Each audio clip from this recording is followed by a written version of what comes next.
தங்கச்சி எப்போவுமே ராம்நாட்டில் இருந்து மசாலா பொருள்லாம் பார்சலில் போட்டு விடுவாங்க. எப்போவுமே எஸ்டி கொரியரில் தான் போடுவாங்க. இந்த வாட்டியும் எஸ்டி கொரியரில் தான் போட்டிருந்தாங்க. இது வந்து ஒரு 11 கிலோ வெயிட்டில் இருந்தது. பார்சலை ஓப்பன் பண்ணி பார்த்தப்ப உள்ள மசாலா எல்லாம் கொட்டி இருந்தது. ஆனால் பாக்ஸோட அவுட் சைட் பார்த்தீங்கன்னா எந்த டேமேஜும் இல்லாமல் நல்லா தான் பேக் பண்ணியிருந்தது.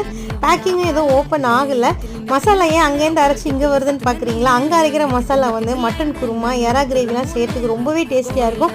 அதோடவே கீழக்கரையில் ரொம்பவே ஃபேமஸான தொதலும் அந்த பனியான்னு சொல்லுவாங்க, அதுவும் எங்கள் வீட்டுக்காருக்கு ரொம்ப பிடிக்கும். அதனால் அதையும் வாங்கி கொடுத்து அனுப்பிச்சிட்டு இருந்தாங்க.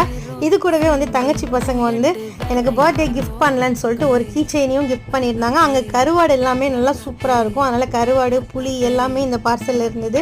அது கூடவே பட்டை, லவங்கம், ஏலக்காய், பாதாம், முந்திரி எல்லாமே கொடுத்துருந்தாங்க. எண்ணெய் எல்லாமே வந்து அந்த மசாலாவில் பிறந்து இருந்தது. இது கூடவே அங்கே ஃபேமஸான ஊறுகாவும் இருந்துச்சு. இந்த மாதிரி அம்மா வீட்டு பார்சல், தங்கச்சி வீட்டு பார்சலை பிடிச்ச அனுபவம் உங்களுக்கு இருந்தால் அதையும் சொல்லுங்கள்.